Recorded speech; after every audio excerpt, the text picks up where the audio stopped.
नमस्कार, मैं डॉक्टर महेश वर्मा और आप देख रहे हैं डेमोक्रेटिक भारत। आजादी के 78 साल बाद क्या वाकई जमीन पर दलित आदिवासियों के लिए बेहतर मुल्क बन पाया है भारत? आजादी के इस अमृत महोत्सव में अमृतकाल के अंदर क्या समानता, भाईचारा, बंधुता का जो एक अच्छी तस्वीर दिखनी चाहिए समाज में, क्या वो दिख पा रही है? आपने देखा होगा कि आगरा मंडल के बुलंदशहर के जहांगीरपुरा जो तहसील है उसके टिटोटा गांव में एक घटना घटी है। तकरीबन ये बात जो घटना है वो 11 दिसंबर की है। जो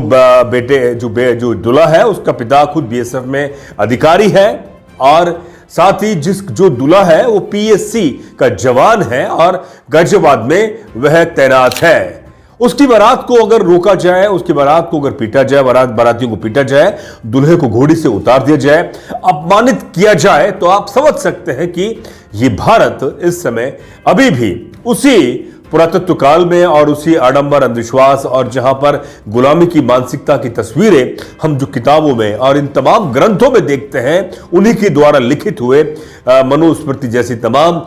जो उनके धार्मिक ग्रंथ हैं, किस तरह से दलितों को बोलने पर उनकी शिक्षा लेने के अधिकार को लेकर किस तरह से उनके आंख कान में पिघला हुआ शीशा डाल दिया जाता था, या उनकी जुबान काट दी जाती थी, या उनकी बहन बेटियों के साथ इस कदर से अत्याचार होता था कि वो सर उठा नहीं पाते थे। ये तो शुक्र है कि भारत के राष्ट्र निर्माता बाबा साहब डॉक्टर भीमराव अंबेडकर साहब के संविधान ने इस मुल्क की तस्वीर बदली और एक ऐसी क्रांति करी बिना रक्त बहाए। जी हां, हजारों साल से दलित समाज जो पीड़ा और गुलामी की मानसिक गुलामी की जंजीरों से जकड़ा हुआ था, उसे शिक्षा का, रोजगार का, तमाम उन अधिकारों से उन्हें अवगत कराया और आज दलित जो है आज वो बढ़ चढ़कर अपने अधिकार मांग भी रहा है और वह अपनी नुमाइंदगी प्रस्तुत भी कर रहा है। लेकिन ये नुमाइंदगी और ये जो अधिकार है और ठसका है, कई जमातों को, कई समाज के लोगों को, खासतौर पे जो सवर्ण समाज के लोग हैं और कई सामंती समाज के लोग हैं, उन्हें नागवार गुजरता है। जी हां, मैं बात कर रहा हूं आगरा मंडल के बुलंदशहर के जहांगीरपुरा थाना क्षेत्र के टिटोटा गांव में, जहां रॉबिन सिंह जो पीएससी में जवान है, बड़े ठसके से वो अपनी बारात को लेकर जब वो निकला गांव से और गांव में अपनी बारात को घुमा रहा था। और जो बारात निकलती है गांव में, वह नाच गाना होता है और ठाकुरों की बस्ती से, यानी कि ठाकुरों के उस इलाके से बारात निकली और वहां से पहले भी हजारों बारातें इस गांव में जो शादियां हुई हैं वो निकलती है, लेकिन उन्हें नागवार गुजरा और उन्होंने ना केवल बारातियों को पीटा बल्कि डीजे को तोड़ा और साथ ही दलित जो दूल्हा है रॉबिन सिंह, जो खुद पीएससी का जवान है, उनके पिता खुद बीएसएफ में भी काम करते हैं, उसमें अधिकारी है, वो पढ़ा लिखा परिवार जो अच्छी खासी खेती भी करता, अच्छी खासी आर्थिक स्थिति है, उस परिवार के साथ में अगर इस तरह की घटना होती है तो सवाल पैदा होता है कि आखिर हम कैसे भारत में जी रहे हैं और अपने आप को हम कहते हैं कि हम हिंदू सब एक है। ये बागेश्वर धाम के बाबा धीरेन्द्र शास्त्री कहते हैं ये तमाम बातें झूठी हैं। वो सिर्फ और सिर्फ गुमराह और बरगला कर दलितों को अधिकार तो देना नहीं चाहते, वो सिर्फ इस तरह से उन्हें अपने चुंगल में लाना चाहते हैं कि वो अपने अधिकार नहीं प्राप्त कर पाए। ये घटना अपने आप में एक उत्तर प्रदेश के लिए एक सवाल भी है, क्योंकि उत्तर प्रदेश में 4 बार की सीएम बहन मायावती रही और उनके राज्य में जो लॉ एंड ऑर्डर था, कानून व्यवस्था थी, वो इतनी सख्त थी कि वहां उस समय किसी भी तरह का कोई सांप्रदायिक या जातीय उन्मादी, कोई दंगा, कोई ऐसे तनाव पैदा नहीं हुआ। लेकिन इस समय मौजूदा दौर की सरकार, योगी आदित्यनाथ की सरकार, खुद ठाकुर समुदाय से आते हैं और तकरीबन हर जिले के अंदर उनके ही जमात के, उनकी समाज के डीएम,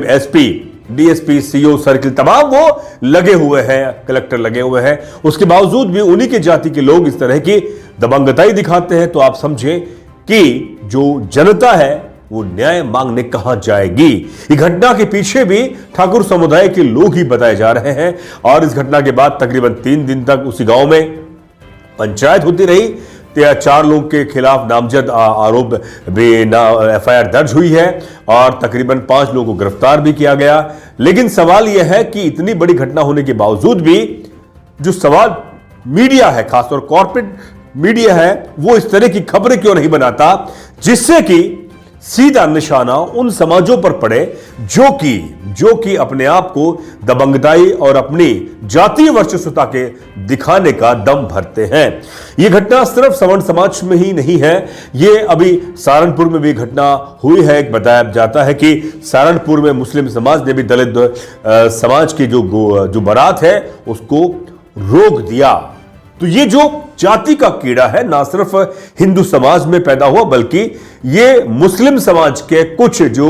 असामाजिक तत्व हैं और जो अपने आप को अभी भी उसी पुरानी जाति के उस घमंड में बने रहते हैं जो जिस जाति से वो आए हैं,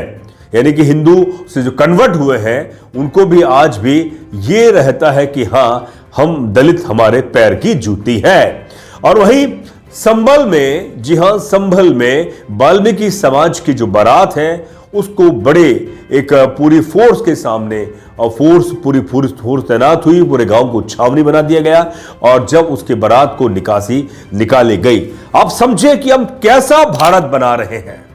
एक तरफ हम अमृत महोत्सव मनाने की बात कहते हैं, हम अमृत कलश की बात करते हैं और बंधुता की बात करते हैं, संविधान का इस समय बड़ी बड़ी बातें संसद में प्रधानमंत्री राजनाथ सिंह जो विदेश मंत्री है, गृह मंत्री है, तमाम लोग बड़ी बड़ी बातें संविधान, बंधुता, धर्मनिरपेक्षता की बातें कर रहे हैं, लेकिन जमीन पर स्थिति बहुत ही दयनीय है। तो साथियों में जो आपके सामने जो बातें कह रहा हूं उससे साफ जाहिर है कि भारत में स्थिति बहुत बेहतर नहीं है। तो बिल्कुल आपने देखा कि किस तरह से दलित दुल्हों को घोड़ी पर चढ़ने से रोका जाता है, उनको अपमानित किया जाता है। अभी हाल की घटना हमने राजस्थान के अलवर जिले के कोट कासिम तहसील की भी घटना आपके सामने रखी थी कि 3 थानों की पुलिस उसको सुरक्षा देने के लिए दलित दुल्हे के लिए आई और उनकी निगाह से निकाली गई। ये भी उसके पीछे भी तकरीबन वही सामंती सोच के लोग थे, जैसे हम अक्सर राजपूत समाज कहते हैं या ठाकुर समाज कहते हैं। वो अपने मूछ का जो दम भरते हैं, लेकिन वो दूसरी तरफ वो ये भूल जाते हैं कि ये गुलाम भारत नहीं है, ये भारत आजाद भारत है। और यहां पर अगर सबसे बड़ा कोई ग्रंथ है और जिस ग्रंथ के आधार पर भारत चलता है तो वह संविधान है। जी हां, यहां पर आपका कोई राजकाज, यहां पर कोई आपका राजठाट नहीं चलेगा। इसीलिए हम कहते हैं कि जो दलित अब अपने अधिकार मांगने के लिए अब अपना ठसका दिखा रहा है और अपनी बुलंदी दिखा रहा है, उससे साफ तौर पर उनको ये नागवार गुजर रहा है। बात हमने कही बुलंदशहर आगरा मंडल की, जहां जॉन मार्शल एक स्कॉलर रहे, उनकी किताब में उन्होंने साफ तौर पे लिखा कि आगरा मंडल के जो जाटव समुदाय के लोग हैं, जो रॉबिन सिंह जो ये टिटोआ गांव का है, ये भी जाटव समाज का है, उनकी बारात को रोका गया था। जो जाटव समाज 17वीं और 18वीं सदी के दौरान वो राजाओं को लोन दिया करते थे, यानी कि कर्ज दिया करते थे, यानी कि उनका जो काम था चमड़े का, खेती का और उनका जो और बिजनेस था वो इतना ज्यादा फल फूल था कि वह लोन दिया करते थे। वो इतनी दबंग और मार्शल कम्युनिटी वहां पे रही है। तो ये और उसमें डेटा सामने निकल कर आता है कि जो 5% वो लोग चमड़े का काम करते थे और तकरीबन 50% के आसपास खेती का उनका बड़े जमींदार थे। ये वही। और आज देखिए कि आज की जो 21वीं सदी के दलित समाज और खासतौर पे जो जाटा समाज है उनके साथ में अगर इस तरह की स्थिति होती है तो ये सवाल न केवल सरकार पर है, ये सरकार के साथ साथ उस प्रशासन पर भी है और उस समाज पर भी है जो इस तरह के अत्याचार लगातार कर रहे हैं। सवाल यही है। तो साथियों, इस मुद्दे पर हम और ज्यादा तफसील से आपको बताएंगे, डेटा के साथ बताएंगे। आपको इस वीडियो पर आप अपनी राय कमेंट्स लिखकर जरूर हमें अवगत कराएं और इस तरह की कोई खबरें आपके समक्ष सामने आती है तो हमें जरूर सूचना दें, जिससे कि हम आप तक एक बेहतर वीडियो बनाकर आपको जागरूक कर सकें। दीजिए इजाजत, बहुत बहुत शुक्रिया। जय भीम, जय भारत।